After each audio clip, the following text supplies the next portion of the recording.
Hey guys, welcome to part 3. I know I keep promising you a drum mixing video, but before we get into that, I just want to firstly show you my mastering chain. So let's have a look and see what's going on there. I'm going to our mixer, and on our stereo out channel, this is where we have our mastering plugins. So let's have a listen with everything on, and then I'll turn everything off and we can A/B it.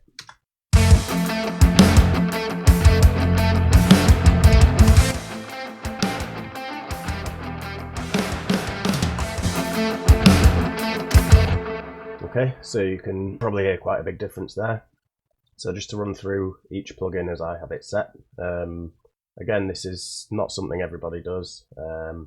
I personally like to have my mastering plugins on while I'm mixing because I want to know how it's going to sound at the very end. So again, once the mix is done and finished, you'll probably go back into these and tweak these to sort of get the sound that you want. So starting with a bit of compression, I'm using the API 2500 stereo, so here's without anything.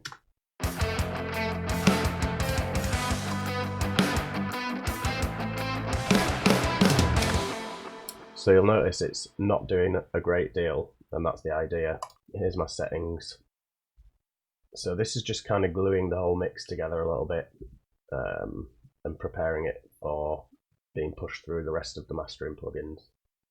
So these are my settings, if you want to take note of these. I like to keep the analog off because basically all that does is add a little bit of hiss, which you don't really want at this stage. Next up we've got enhanced EQ.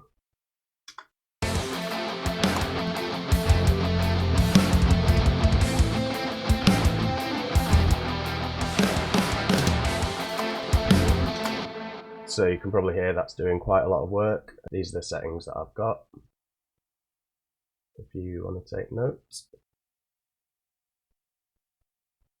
Okay. Next up we've got the Kramer tape stereo, so this is without.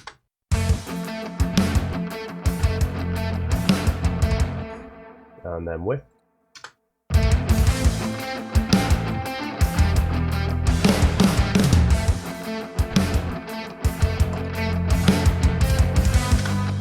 So again, you can probably tell that's doing quite a lot of work.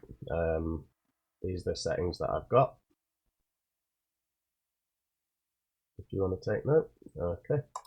And next up, the Slate Digital FG-X, which is basically, I use it just for a little extra compression at the end and basically to bring the volume of the track up without clouding the mix. So here's without, and then I'll put it on.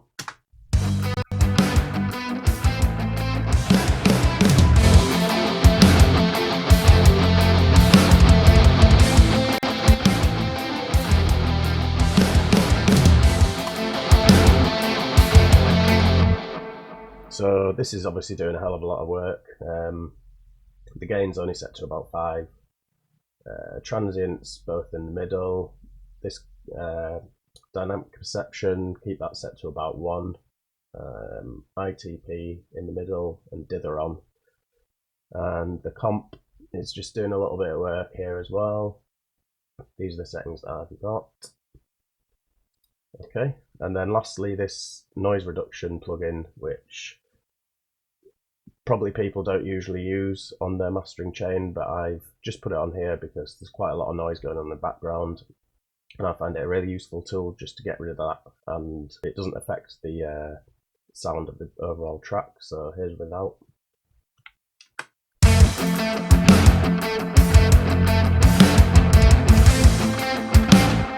And then with.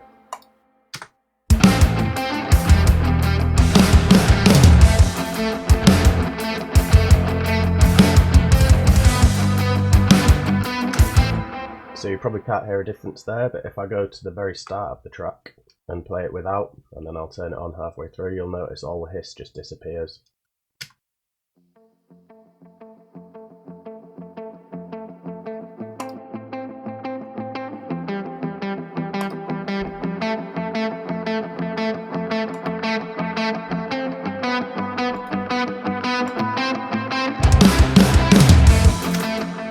Okay, so that's really useful to get rid of any of that background noise you don't want without taking away from the mix.